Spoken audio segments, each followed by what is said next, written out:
only the reproduction of superior classes. Eugenics is a driving force behind such groups as Planned Parenthood. Eugenics is the science of breeding a better human race. And we've always had eugenics back to the Romans and the Greeks who exposed defective and unwanted newborn babies on up to the modern day. Darwin and Malthus and others have given us the modern eugenics movement, which was carried on by Planned Parenthood Federation of America, Margaret Sanger, and even Adolf Hitler. Eugenics plays a huge role in the way that the West approaches Africa, because the year after America legalized abortion in 1973, in 74, we began an official population control policy for the poorer countries of the world. This policy is known as the Kissinger Report, and basically all of American foreign policy still operates under the dominance of that mentality that was codified there in the Kissinger Report, which says that we have to keep the populations of these countries down in order for us to benefit and to maintain our prosperity, our economic prosperity, because we need materials from these countries, and in order for us to maintain our political dominance over them. And the fact of the matter is that when the overpopulation doctrine is preached around the world, nobody ever asks if America is overpopulated or if Europe is overpopulated. They always stigmatize the third world and the peoples of color and say that those people are overpopulated. And therefore, we're dealing with a racist, eugenicist mentality. But how was this mentality born? Who were the initial proponents of such a philosophy?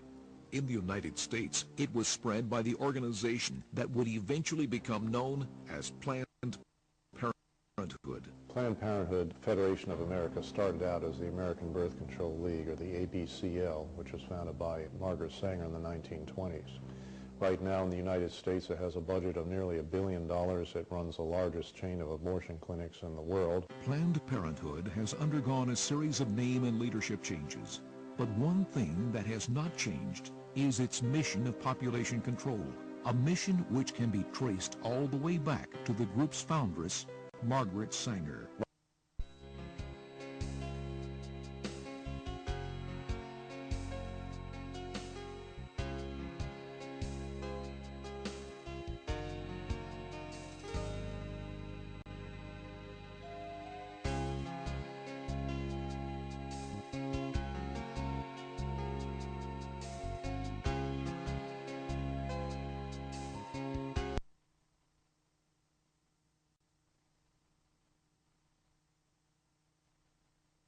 No one understands the anti-life mentality better than Brian Close, who has spent over a decade researching their means and methods in order to arm pro-life activists in a fight against them.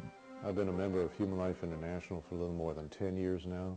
My job is research and training at Human Life International, so I research the technical and the theological questions and do pro-life training all around the world.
So we all know that family, marriage and family are the fundamental institutions of our church. They are the fundamental institutions of the world.